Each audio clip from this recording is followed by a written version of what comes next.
कि अरविंद केजरीवाल अपनी हार को देखकर उनकी गुंडई, शराब, पैसा अगर काम नहीं आ रहा तो फर्जी मतदान पर उतर आए हैं। पैसे मांगे जा रहे थे इस घर में, मैं कह रहा हूँ इसको रेड अरे ये इस घर में रेड करिए।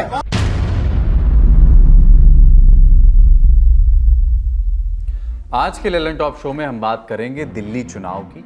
कई सीटों पर वोटिंग के दौरान आज विवाद हुए। आम आदमी पार्टी ने आरोप लगाए दिल्ली पुलिस और भारतीय जनता पार्टी पर फर्जी वोटिंग कराने के, और भाजपा ने आरोप लगाए बुरके में फर्जी वोट डलवाने के।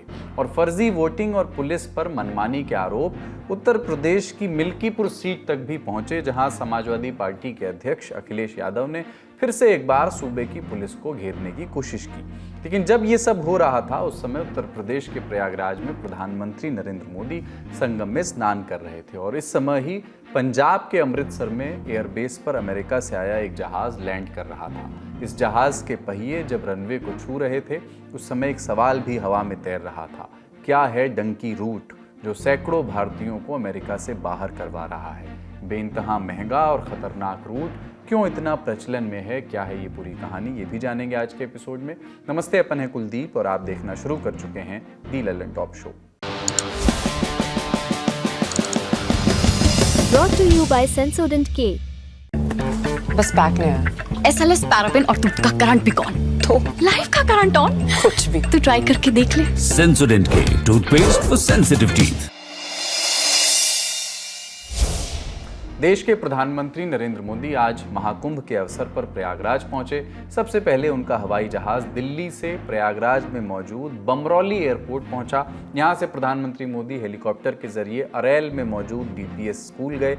यहां से वो बाय रोड अरैल घाट पहुंचे। स्टीमर में सवार होकर के प्रधानमंत्री मोदी त्रिवेणी संगम तक पहुंचे और फिर यहीं उन्होंने संगम स्नान किया, और स्नानोपरांत इसी रूट से उन्होंने वापसी भी की।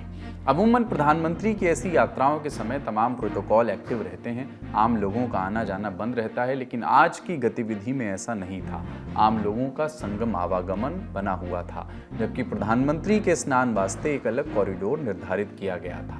स्नान के बाद प्रधानमंत्री मोदी ने अपने एक्स खाते पर पोस्ट किया, प्रयागराज महाकुंभ में आज पवित्र संगम में स्नान के बाद पूजा अर्चना का परम सौभाग्य मिला। माँ गंगा का आशीर्वाद पाकर मन को असीम शांति और संतोष मिला है। उनसे समस्त देशवासियों की सुख समृद्धि, आरोग्य और कल्याण की कामना की। हर हर गंगे। लेकिन टीवी पर जिस समय प्रधानमंत्री मोदी की संगम स्नान की तस्वीरें फ्लैश हो रही थीं, उसी समय उन्हीं तस्वीरों के नीचे दिल्ली चुनाव मतदान के इर्द गिर्द हो रही गतिविधियों का जिक्र था। इन गतिविधियों पर हम बात करेंगे अपनी अगली खबर में। 70 विधानसभा सीटें और 1.5 करोड़ से ज्यादा वोटर्स। आज दिल्ली की जनता ने अपने प्रतिनिधि और अपना अगला मुख्यमंत्री चुनने के लिए वोट किया, और वोटिंग की इस कवायद के दौरान विवाद भी हुए। उन पर बात करें उसके पहले देखते हैं दिल्ली चुनाव की ये तस्वीर।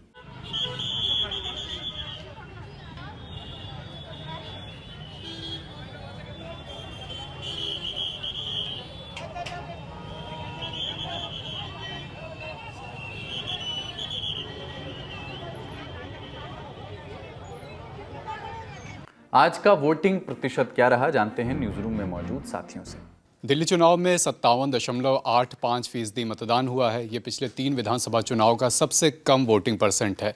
2013 में कुल 65.63% वोट पड़े थे, 2015 में 67.12% और 2020 में 62.59% मतदान हुआ था।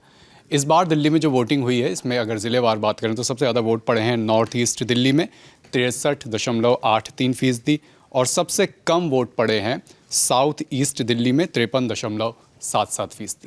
तो ये आंकड़े हो गए। अब बात विवादों की करते हैं और तह में जाएं इसके पहले ये वीडियो देखिए। विकास, वेलफेयर, इस सब के लिए काम करने वाली सरकार चुन सके। इधर उधर की बातें करने वाली, गुंडागिरी वाली सरकार हमारे ऊपर ना बैठे। ये हैं दिल्ली के पूर्व डिप्टी CM और जंगपुरा सीट से आम आदमी पार्टी के प्रत्याशी मनीष सिसोदिया। वो वोट देकर के निकले और मीडिया से मुखातिब हुए। तब उन्होंने जो कहा वो हमने आपको अभी दिखाया। लेकिन अपने विधानसभा क्षेत्र से मनीष सिसोदिया का आखिरी वीडियो ये नहीं था। इसके बाद एक और वीडियो आया। इस वीडियो में मनीष इल्जाम लगा रहे थे जंगपुरा के भाजपा कार्यकर्ताओं पर। कह रहे थे कि भाजपा के नेता और कार्यकर्ता जंगपुरा के वोटरों को अलग अलग ले जाकर के पैसे बांट रहे हैं। जैसे ही सिसोदिया ने ये आरोप लगाए, उनके समर्थकों ने हल्ला शुरू कर दिया। इन समर्थकों और सामने खड़े भाजपा कार्यकर्ताओं के बीच जमकर नारेबाजी हुई। पैसे बांटे जा रहे थे इस घर में, मैं कह रहा हूँ इसको रेड करिए। 3 टेबल यहाँ पे बीजेपी की पुलिस ने, ये बीजेपी की टेबल, ये बीजेपी की टेबल, ये बीजेपी की टेबल, ये बीजेपी की टेबल। 3 अभी राकेश सागर को बुलाना होगा।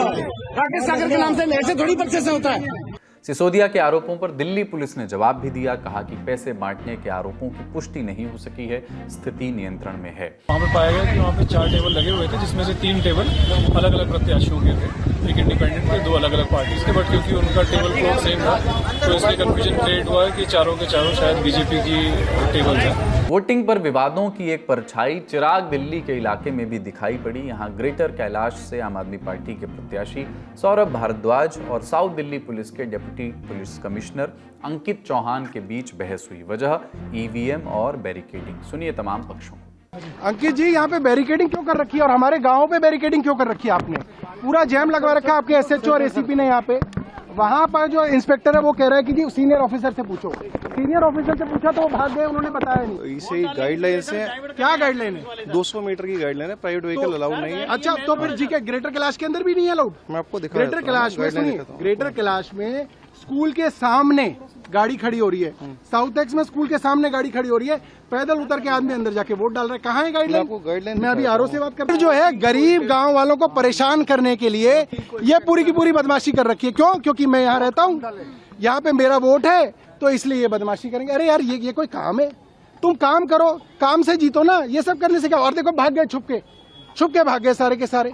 एल्डरली हैं, उनके लिए एक्सेप्शन केस है। जो old people who can not walk, उनके लिए अलाउड है गाड़ी अंदर तक आना। अदरवाइज 200 मीटर की गाइडलाइन है इलेक्शन कमीशन। इसके अलावा आम आदमी पार्टी के राज्यसभा सांसद संजय सिंह ने भी सोशल मीडिया के जरिए दिल्ली पुलिस और चुनाव आयोग पर इल्जाम लगाने शुरू किए। सुबह 10:15 बजे के आसपास उन्होंने पोस्ट किया कि राष्ट्रपति भवन के पास मौजूद एक बूथ पर भाजपा के गुंडे पैसे बांट रहे हैं। इस पर दिल्ली पुलिस ने जवाब दिया कि टीमें समय से मौके पर पहुंच गई थी और इसकी जांच जारी है। इसके बाद संजय सिंह ने कहा कि आम आदमी पार्टी के कार्यकर्ताओं को अकारण पुलिस ने मंदिर मार्ग थाने में बंद किया हुआ है। इस पर दिल्ली पुलिस ने जवाब दिया कि कार्यकर्ता एक खास पार्टी को वोट डालने के लिए लोगों पर शारीरिक रूप से ज्यादती कर रहा था। वहीं एक ट्वीट में संजय सिंह ने लिखा कि वाल्मीकि समाज से आने वाले पार्टी के नेता हरीश जी को पुलिस ने अरेस्ट कर लिया है। साथ ही इल्जाम लगाए गृह मंत्री अमित शाह पर। पूछा कि आपकी वाल्मीकि समाज से क्या दुश्मनी है? इस पर दिल्ली पुलिस का जवाब, नेता को इसलिए हिरासत में लिया गया क्योंकि उनके खिलाफ वोटर्स को फ्रीबीज बांटने और उन्हें पोलिंग बूथ तक ट्रांसपोर्ट करने के इल्जाम थे। वहीं पार्टी के अन्य राज्यसभा सांसद राघव चड्ढा ने आरोप लगाए कि नई दिल्ली विधानसभा क्षेत्र में बूथ के बाहर तैनात सुरक्षाकर्मी हमारे रिलीवर्स को अंदर नहीं जाने दे रहे हैं। अगर रिलीवर अंदर नहीं जाएगा और अगर हमारा पोलिंग एजेंट बाहर नहीं आएगा तो कितना मतदान हुआ उस बूथ पर, वहां पर कोई फर्जी वोटिंग या किसी प्रकार का कोई विवाद तो नहीं हुआ, ईवीएम ठीक से चल रही है कि नहीं चल रही है, सारी चीजें अधिकृत तौर पे सामने नहीं आ सकती। देखें तो ये सारे इल्जाम, ये सारे आरोप आम आदमी पार्टी की ओर से लगाए जा रहे थे, लेकिन कुछ ही देर बाद सीलमपुर से भाजपा नेताओं की बाइटें आईं। वो आम आदमी पार्टी पर फर्जी वोटिंग करवाने के इल्जाम लगा रहे थे। दरअसल सीलमपुर में मौजूद आर्यन पब्लिक स्कूल के पास एक बूथ बना हुआ था। यहाँ मौजूद कुछ महिलाओं ने इल्जाम लगाया कि जब वो वोट डालने पहुंची तो उन्हें पता चला कि उनके नाम से किसी ने पहले ही वोट डाल दिया है। भाजपा समर्थकों ने दावा किया कि सीलमपुर से सटे उत्तर प्रदेश के लोनी से लोगों को लाया जा रहा है और उन्हें बुर्का पहना करके फर्जी वोटिंग कराई जा रही है। जब ये आरोप सामने आए तो भाजपा और आम आदमी पार्टी के कार्यकर्ता भी आमने सामने आ गए, नारेबाजी हुई, माहौल तल्ख हुआ, वोटिंग बाधित हुई और ये दृश्य सामने आए। इस बात को स्पष्ट करता हूं कि अरविंद केजरीवाल अपनी हार को देखकर, उनकी गुंडई, शराब, पैसा अगर काम नहीं आ रहा तो फर्जी मतदान पर उतर आए हैं। ये फर्जी सरकार फर्जी मतदान से जीतना चाहती है, लेकिन दिल्ली की जनता इनको मुंह तोड़ जवाब देगी। आयरन पब्लिक स्कूल पे, पूजा पब्लिक स्कूल पे, एक ये एंजलिक पब्लिक स्कूल पे, इन्हीं स्कूलों पे ज्यादा दादागिरी है। क्यों? 100% इन्हीं की पोलिंग है और जबरदस्ती वहीं बुरखे वाली बुलाते हैं और डलवा लेते हैं या मास्क पहन के आएंगे। चारों ओर से आरोप लगने शुरू हुए तो दिल्ली पुलिस के स्पेशल कमिश्नर और नोडल ऑफिसर देवेश श्रीवास्तव ने एक प्रेस कॉन्फ्रेंस की और ये सफाई दी। चुनाव आयोग के अपने नियम हैं और वो गाइडलाइंस जो हैं वो पब्लिक डोमेन में भी है कि किस तरह से 200 मीटर दूर प्रीमाइसेस के हम लोग को रेगुलेट करना पड़ता है। तो मैं केवल यही कहना चाहूँगा कि हमेशा से दिल्ली पुलिस की छवि एक प्रोफेशनल पुलिस फोर्स की रही है और हम लोग हमेशा निष्पक्ष रहे और पारदर्शी रहे, और ये पारदर्शिता और निष्पक्षता हम लोग हमेशा बरकरार रखेंगे और हमारा उद्देश्य केवल फ्री, फेयर और पीसफुल इलेक्शन करवाना है। लेकिन चुनाव में विवाद की आंच दिल्ली से लगभग 650 किलोमीटर दूर अयोध्या जनपद के मिल्कीपुर विधानसभा तक पहुंची। वही मिल्कीपुर जिसे सपा नेता अवधेश प्रसाद ने फैजाबाद लोकसभा सीट जीतने के बाद खाली कर दिया था, लिहाजा तमिलनाडु की इरोड विधानसभा के साथ मिल्कीपुर विधानसभा पर भी आज चुनाव आयोजित थे। मिल्कीपुर में वोटिंग शुरू हुई और कुछ ही देर बाद आया समाजवादी पार्टी के राष्ट्रीय अध्यक्ष अखिलेश यादव का ट्वीट। उन्होंने एक फोटो पोस्ट की। फोटो में थे कुछ पुलिस वाले और उन्हें देखने पर प्रतीत हो रहा था गोया वो किसी के कागजों की जांच कर रहे हों। सपा अध्यक्ष ने इस फोटो के साथ लिखा, आईडी चेक करके अफसर मतदाताओं में डर पैदा कर रहे हैं, ये अपराध है, ऐसे लोगों को तुरंत हटाया जाए। अखिलेश यादव के इन आरोपों पर पुलिस की प्रतिक्रिया आई। एसएसपी ने बयान दिया कि पुलिस किसी का आई कार्ड चेक नहीं कर रही है। सभी जगह पर मतदान शांतिपूर्ण तरीके से चल रहा है, निष्पक्ष तरीके से चल रहा है। मजिस्ट्रेट पुलिस अधिकारी लगातार भ्रमणशील है। जो अवेलेबिलिटी मैपिंग एक्सरसाइज की गई है उसको हम लोग जहाँ पे लोगों से कम्युनिकेशन प्लान है उसको हम लोग उसी तरह से एक्टिवेट किया हुआ है। फिर कुछ देर बाद सपा कार्यकर्ताओं ने इल्जाम लगाए कि पुलिस सपा के पोलिंग एजेंट्स को बूथ से भगा रही है। इस आरोप को भी अधिकारियों ने नकार दिया। मिल्कीपुर से सपा प्रत्याशी अजीत प्रसाद ने भी कई जगह फर्जी मतदान होने के आरोप लगाए। उनका एक वीडियो भी सामने आया जिसमें वो इनायत नगर क्षेत्र के घाटमपुर मतदान केंद्र पर पहुंचे और भाजपा के बूथ एजेंट संतोष सिंह पर फर्जी वोट डालने का इल्जाम लगाने लगे। तमाम पक्षों को सुनिए जो एक दूसरे पर अपने अपने हिस्से के इल्जाम लगा रहे हैं। मेरे पास कम से कम नहीं तो हजारों में बूथों से फोन आया कि यहाँ गड़बड़ी हो रही है, बूथ लूटे जा रहे हैं और समाजवादी पार्टी के कार्यकर्ताओं को वहाँ से भगाया जा रहा है, एजेंटों को भगाया गया। मिल्कीपुर का चुनाव एनडीए प्रत्याशी के पक्ष में है। यहाँ भी वही हताशा निराशा विपक्ष के लोग बोल रहे हैं। और इन तमाम विरोधाभासों के बीच आज वोटिंग संपन्न हो गई। नतीजा आएगा 8 फरवरी को, जब लल्लन टॉप सुबह से लेकर के शाम तक चुनाव के प्रत्येक पहलू का रेशा रेशा खोल करके आपके सामने रखने की कोशिश करेगा। लाइव होगा हमारे न्यूज रूम से ही। इस खबर में फिलहाल इतना ही। अब चलते हैं अगली खबर की ओर। अगली खबर पंजाब के अमृतसर से है। यहाँ के एयरफोर्स बेस पर आज एक जहाज उतरा, C-17 globe master, American army का एयरक्राफ्ट। 3 फरवरी को टेक्सास से उड़ान भरने के 35 घंटे बाद जब ये जहाज आज अमृतसर में उतरा तो इसमें से 104 भारतीय नागरिक बाहर आए। ये वो भारतीय हैं जिन्हें अमेरिका की डोनाल्ड ट्रंप सरकार ने अवैध प्रवासी करार देकर के भारत डिपोर्ट कर दिया है। उन्होंने ऐसा निर्णय क्यों लिया और इसकी बैक स्टोरी क्या है, ये हमने कल के लल्लन टॉप शो और दुनियादारी में विस्तार से समझाया है। आज बात उनकी करेंगे जो अपने वतन वापस लौटे हैं। तो कल तक आ रही सूचनाओं के मुताबिक कुल 205 लोग भारत वापस भेजे जा रहे थे। अब आज सूचना थोड़ी और रिफाइन हुई और ये संख्या 104 बताई गई। इन तमाम लोगों की सूची भी सामने आई। इस सूची में गुजरात से 33, हरियाणा से 34, पंजाब से 30, उत्तर प्रदेश से 3, महाराष्ट्र से 2, चंडीगढ़ से 2 लोग शामिल हैं। चूंकि ये लोग अमेरिका से डिपोर्ट किए गए हैं तो ये लोग वहाँ के कानून के हिसाब से अवैध प्रवासी हैं, लेकिन इन पर भारत में कोई मुकदमा दर्ज नहीं है, लिहाजा इन तमाम लोगों को भारत में हिरासत में नहीं लिया जाएगा।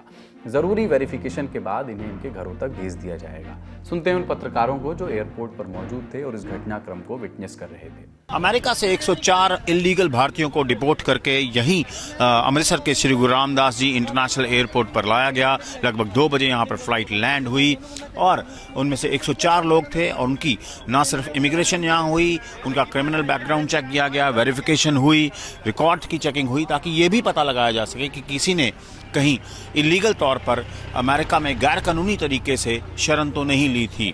अब बात करते हैं उन लोगों की जो विदेश से वापस भारत भेजे गए हैं, उनके परिजनों को सुनते हैं और उसके लिए सबसे पहले चलते हैं गुजरात के अहमदाबाद, जहां के खोरज के रहने वाले एक शख्स भी अमेरिका द्वारा डिपोर्ट किए गए। पत्रकार यहां पहुंचे और परिवार से बातचीत की कोशिश की और इस बातचीत में कहानी खुली। हसमुख भाई के बेटे हैं केतुल और 28 साल की उम्र में केतुल ने डिज़ाइनिंग का कोर्स किया हुआ है और दुबई जाने का कहकर वो अमेरिका पहुंचे और अमेरिका पहुंचने के बाद अब डिपोर्ट होने की खबर उनको भी मिली है। देख पा रहे हैं उनके पिता टेलरिंग का जो काम है वो कर रहे हैं, इंतजार कर रहे हैं अपने बेटे का, और कहीं ना कहीं उनकी आंखों में भी वो गम देखा जा सकता है। वहीं गुजरात के गांधीनगर के एक परिवार ने इल्जाम लगाया कि उनके घर के बेटे को वापस भेजने की बात हो रही है, लेकिन परिवार को सूचित नहीं किया गया। મને કોઈ કીધું એ નહીં, કશું નહીં। અમે બે એમાં છોકરો જ્યો, બીજું કોઈ નહીં। બસ એ જ અમને બધી એટલી ખબર પણ બીજું કોઈ કહેવાય નહીં, કશું નહીં। ਪੁਲਿਸ ਨਾਲ ਕੋਈ ਗੱਲ ਨਹੀਂ ਹੋਈ ਜੀ। ਸਾਨੂੰ ਫੋਨ ਆ ਗਿਆ ਵਾ, ਉਹ ਆਂਦੇ ਉੱਤੇ ਆਪਣਾ ਪੋਤਰਾ ਲੈ ਲਓ। लेकिन सवाल है कि ये भारतीय वापस भेजे क्यों जा रहे हैं। अव्वल तो इन पर इल्ज़ाम है कि इन्होंने अवैध रूप से अमेरिका में एंट्री ली और वहाँ पर जाकर के रहने लगे, छोटे मोटे कामों में मसरूफ़ हो गए। लेकिन इस काम को उन्होंने अंजाम कैसे दिया, इस सवाल का जवाब है डंकी रूट। दरअसल अगर आपको अमेरिका जाना है, वहाँ जाकर के नौकरी करनी है, तो सही तरीका ये है कि आप वीज़ा के लिए अप्लाई करें, वीज़ा अप्रूव हो जाए आपका, तो उस आधार पर आप बिना तकलीफ के जाएँ। आपको देश के किसी भी इंटरनेशनल एयरपोर्ट से अमेरिका की फ़्लाइट मिल जाएगी। लेकिन अगर वीज़ा मिलने में दिक्कत है तो लोग अवैध डंकी रूट का इस्तेमाल करते हैं। क्या होता है डंकी रूट? डंकी रूट एक लंबा रूट होता है। इसके लिए आपको कई देशों से घूम घूम कर यात्रा करनी होती है। इस यात्रा में हवाई जहाज़ की यात्रा नाम मात्र की होती है। अधिकतर यात्रा नावों पर, बसों पर या पैदल की जाती है और आखिर में अवैध तरीके से बॉर्डर फांदना होता है। अगर किसी व्यक्ति को डंकी रूट से भारत से अमेरिका जाना होता है तो वो अमूमन आगामी रास्ते का इस्तेमाल करते हैं। भारत के किसी इंटरनेशनल एयरपोर्ट से यात्रा की शुरुआत होती है। लोग आमतौर पर टूरिस्ट वीज़ा या फर्जी वीज़ा पर दुबई, कतर या किसी और देश जाते हैं। यहाँ से दक्षिण अमेरिकी देश ब्राज़ील या इक्वाडोर जाते हैं क्योंकि वहाँ भारतीयों के लिए वीज़ा आसान होता है। अब यहाँ से उन्हें उत्तरी अमेरिका की यात्रा करनी है तो यहाँ उनकी मदद ह्यूमन ट्रैफिक एजेंट या मानव तस्कर करते हैं। ब्राज़ील या इक्वाडोर से तस्कर उन्हें कोलंबिया, फिर पनामा के डेरियन गैप जंगल में ले जाते हैं। पनामा से लोग कोस्टा रिका, होंडुरास, ग्वाटेमाला होते हुए मेक्सिको पहुंचते हैं। ये सफ़र बस या ट्रक से किया जाता है। रास्ते में इनसे वसूली भी की जाती है। अब आता है यात्रा का आखिरी और मुश्किल पड़ाव, यानी मेक्सिको से अमेरिका में घुसना। अब लोग या तो रियो ग्रांडे नदी पार करते हैं या रेगिस्तान के खतरनाक रास्तों से अमेरिका में घुसने की कोशिश करते हैं। अगर वे ज़मीन से पार कर रहे हैं तो उन्हें दोनों देशों के बीच बने बॉर्डर पर लगी बड़ी फेंस को लांघना होता है। जब कुछ लोग अमेरिका पहुंच जाते हैं तो वहां वे सरेंडर कर देते हैं और शरण के लिए अप्लाई करते हैं। कई लोग पकड़े जाने पर डिटेंशन सेंटर में डाल दिए जाते हैं और फिर डिपोर्ट कर दिए जाते हैं, माने अपने देश वापस भेज दिए जाते हैं। बता दें कि ये डंकी रूट अमेरिका पहुंचने की कोई शर्त या गारंटी नहीं है। अव्वल तो ये कि ये गैर कानूनी तरीका है और इस दूसरी बात यह है कि इस रूट को अपनाने वाले कई लोगों की जान भी चली जाती है, क्योंकि उन्हें घने जंगल, बर्फीले रास्ते, समुद्र और नदियां पार करनी होती हैं और वैध तरीकों से ये संभव नहीं होता। कच्चे और कमज़ोर तरीकों का इस्तेमाल किया जाता है। ऐसे में कई लोग प्राकृतिक आपदाओं में फंस जाते हैं। कई बार वे लूट का या जंगली जानवरों के शिकार बन जाते हैं तो कभी हादसे के। चूँकि इस रास्ते में बेहिसाब पैसे भी खर्च होते हैं तो कई बार लोगों के पास पैसे यात्रा के दौरान ही, यात्रा के बीच में ही खत्म हो जाते हैं तो उन्हें बीच रास्ते में ही छोड़ दिया जाता है। इस रूट की भयावहता का अंदाज़ा हमें इंडियन एक्सप्रेस में प्रकाशित अंजू अग्निहोत्री छाबा की एक रिपोर्ट से भी मिलता है। इस रिपोर्ट में पंजाब के हरजिंदर सिंह की कहानी है, जिन्होंने भारत से मेक्सिको की यात्रा 4 महीने में तय की थी। हरजिंदर का एजेंट उन्हें डंकी रूट से ले जा रहा था और लगभग इसके लिए 17 लाख रुपए, $20,000 मांगे गए। हरजिंदर ने पैसे चुकाए, यात्रा शुरू हुई। वो दिल्ली से दुबई गए, दुबई से ब्राज़ील, वहाँ से पेरू, इक्वाडोर होते हुए कोलंबिया पहुँचे। कोलंबिया से एक बस में 8 घंटे की यात्रा के बाद उन्हें कैली ले जाया गया। वो नाव से समुद्र किनारे बसे शहर टर्बो पहुँचे और पनामा के जंगलों में गए। वहाँ उनके समूह में 15 अफ्रीकी प्रवासी भी शामिल हुए। हरजिंदर और उनका समूह 10 दिनों से ज़्यादा समय तक पनामा के जंगलों में आगे बढ़ता रहा। उन्होंने लगभग 105 किलोमीटर का सफ़र तय किया। जंगल के रास्ते में उन्हें कम से कम 40 शव मिले। कुछ शव आधे खाए जा चुके थे और कुछ कंकाल हो चुके थे। उन्हें और उनके ग्रुप को एक शिविर में रखा गया, जहां हरजिंदर कई रातों तक सो नहीं पाए। शिविर में 13 दिनों तक रुकने के बाद उन्हें कोस्टा रिका तक यात्रा करने की अनुमति मिल गई। इसके बाद उन्हें निकारागुआ के लिए एक बस में बैठाया गया। निकारागुआ से वो ग्वाटेमाला पहुंचे और फिर उन्हें ट्रकों में भरकर मेक्सिको के तापचुला में ले जाया गया। तापचुला में उन्हें ये कहकर के 20 दिनों तक रखा गया कि उनके पेपर सभी प्रोसेस में हैं। इसके बाद उन्हें वेरा क्रूज के एक शिविर में रखा गया। यहाँ वीडियो कॉन्फ्रेंसिंग के जरिए उनकी बात अमेरिकी सीमा अधिकारियों से कराई गई। हरजिंदर को लगा कि इतने पैसे खर्च करने और इतनी मुश्किलों को पार करने के बाद अब वो अमेरिका में रह पाएंगे, लेकिन इसके ठीक उल्टा हुआ। उनको भारत डिपोर्ट कर दिया गया। इन सब में लगभग 4 महीने का समय लगा। आप समझ रहे हैं कि ये पूरा रास्ता कितना खतरनाक है। ऐसे में वाजिब सवाल है कि जिस रास्ते पर इतना रिस्क है, इतना खर्च है और कोई निश्चितता नहीं है, तो ऐसे में लोग उस रास्ते को अख्तियार क्यों करते हैं? ये हमने एक्सपर्ट की मदद से समझने की कोशिश की। देखिए, ऐसे कई लोग हैं। अगर आप इलीगल माइग्रेशन देखें, जो अमेरिका में लोग गैरकानूनी तरीके से अमेरिका जा रहे हैं, वो अलग अलग रूट से जाते हैं। कुछ लोग एक तरह से लीगली चले जाते हैं, वो स्टूडेंट वीज़ा पे जाते हैं, काम करने के लिए चले जाते हैं, उनका वीज़ा एक्सपायर हो जाता है लेकिन वो निकलते नहीं हैं क्योंकि उनकी पूरी ज़िंदगी वहाँ पे बस चुकी है। उन लोगों के लिए, क्योंकि वो लीगली आ चुके हैं, एजेंसीज उनको शायद पकड़ नहीं पाती। लेकिन ऐसे कई लोग हैं जिनको अमेरिका जाने के लिए वीज़ा नहीं मिलेगा, या तो स्टूडेंट वीज़ा या टूरिस्ट वीज़ा, उनको ये वीज़ा नहीं मिल पाता है। शायद उनकी आर्थिक स्थिति कमज़ोर है, शायद अमेरिका की अथॉरिटीज़ को लगता है कि देखिए अगर हम इनको वीज़ा देंगे तो ये ज़रूर वीज़ा वायलेट करने की कोशिश करेंगे और इलीगली अमेरिका में रहने की कोशिश करेंगे। तो ऐसे कई लोग हैं जिनको वीज़ा नहीं मिल पाएगा और इसीलिए ये गैरकानूनी रूट्स चुनते हैं। ये जो डुंकी रूट्स आजकल बात हो रही है, वही ऐसे ही लोग जो जिनकी आर्थिक स्थिति कमज़ोर है, जिनकी एजुकेशनल क्वालिफिकेशन शायद कम है, वो आजकल डुंकी रूट्स का इस्तेमाल करने की कोशिश कर रहे हैं। हमें पता है कि ऐसे अलग अलग रूट्स हैं जो इटली, यूरोप, लैटिन अमेरिका, अलग अलग देशों से रूट्स जाने की कोशिश करते हैं ये डुंकी रूट्स। लेकिन दो मुख्य रूट्स हैं, वो एक तो नॉर्दर्न बॉर्डर से जो कनाडा से गुजर के जाती है, जो अमेरिका के नॉर्दर्न बॉर्डर पे है, और जो सदर्न बॉर्डर है जो मैक्सिको के साथ है। तो दोनों इन बॉर्डर पर काफ़ी ऐसे भारतीय हैं जो डुंकी रूट्स का इस्तेमाल करते हैं और अमेरिका में कानूनी तरीके से घुसने की कोशिश करते हैं। हमें ये भी जानने में आया है कि पिछले सालों में अगर आप देखें, पिछले दशक में अगर आप देखें, तो लोग ज़्यादातर सदर्न रूट का इस्तेमाल करना चाहते थे। वो मेक्सिको के द्वारा अमेरिका में घुसने की कोशिश करते थे, लेकिन अब वो फोकस थोड़ा शिफ्ट हो चुका है। वो अब कनाडा की तरफ जाना चाहते हैं क्योंकि उनको पता है, और एजेंसीज़ जो ये डुंकी एजेंसीज़ हैं उनको भी पता है कि जो अमेरिका में बॉर्डर इन्फोर्समेंट एजेंसीज़ है जिनका काम है इलीगल माइग्रेंट्स को रोकना, उनमें उतनी तादाद नहीं है एजेंट्स की ताकि वो इन सारे लोगों को रोक सके। ऐसे अब कई लाखों लोग हैं जो अलग अलग देशों से, लैटिन अमेरिका से, इंडिया से, जो अब अमेरिका में आना चाहते हैं, लेकिन उनको रोकने के लिए अमेरिकी बॉर्डर एजेंसीज़ के पास एजेंट्स नहीं हैं और इसीलिए वो डुंकी रूट्स का इस्तेमाल करते हैं क्योंकि उनको पता है कि हम हालांकि लीगली ना जा पाएँ, लेकिन हम इलीगली डुंकी रूट्स का इस्तेमाल कर सकते हैं क्योंकि बॉर्डर इन्फोर्समेंट अभी अमेरिका में काफ़ी लैक्स है, काफ़ी रिस्क लेना पड़ता है, लेकिन एक चांस है कि आप अमेरिका पहुंच सकते हैं, नौकरियां ले सकते हैं, अपने परिवार वालों का ख्याल रख सकते हैं भारत में, और शायद बाद में आपको परमानेंट रेजिडेंसी या सिटीजनशिप भी मिल सकती है। एक्सपर्ट से हमारा एक और सवाल, हमारे वतन से अमेरिका की ओर माइग्रेशन का ट्रेंड कितना बढ़ा है और किन राज्यों के बाशिंदों की शिरकत सबसे ज़्यादा है? जहाँ तक हमें पता है कि 7 लाख से ज़्यादा लोग अभी इलीगली अमेरिका में रेजिडेंट बन चुके हैं। जहाँ तक हमें पता है कि अगर आप 2021 में देखें तो यूएस बॉर्डर एजेंसी ने बताया है कि कुछ 30,000 से थोड़े ज़्यादा इंडियंस को उनके साथ बॉर्डर पे उन्होंने कांटेक्ट किया है जो इलीगली अमेरिका में क्रॉस ओवर करने की कोशिश कर रहे हैं। अगर आप देखें बस 2 साल बाद 2023 में तकरीबन 1 लाख लोग इलीगली अमेरिका में आने की कोशिश में लगे थे। तो जैसा कि आप देख रहे हैं कि जो संख्या है साल साल बढ़ती जा रही है क्योंकि और लोग अलग अलग राज्यों से अमेरिका जाना चाहते हैं। वो अपनी आर्थिक सिक्योरिटी के लिए, इकोनॉमिक सिक्योरिटी के लिए, बेटर जॉब्स के लिए अमेरिका जाना चाहते हैं। ऐसे 3-4 राज्य हैं जहाँ से ज़्यादातर लोग अमेरिका जा रहे हैं। वो है पंजाब, वो है हरियाणा, गुजरात और आंध्र प्रदेश।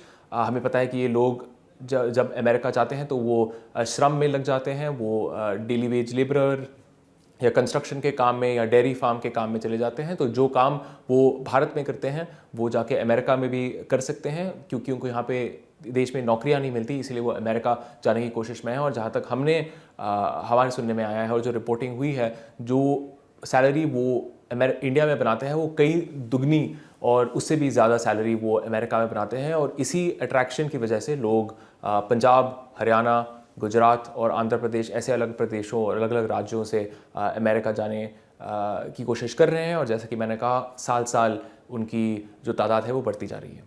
यहाँ पर हम एक और बात साफ कर देते हैं, अमेरिका या किसी भी देश में अवैध प्रवासी होने का आशय सिर्फ डंकी रूट से नहीं निकालना चाहिए। कई लोग ऐसे भी होते हैं जो अपना वीज़ा एक्सपायर होने के बाद भी बिना रिन्यू कराए रिहाइश जारी रखते हैं। उनके इस प्रवास को भी अवैध की ही श्रेणी में रखा जाता है। बहरहाल हमें उम्मीद है कि इन घटनाओं और बातों से हम सीख लेंगे और एक पक्का और वैध रास्ता ही अपनाएंगे। आज का ललन टॉप शो यहीं तक। अपना और अपनों का ख्याल रखिए, देखते रहिए दी ललन टॉप।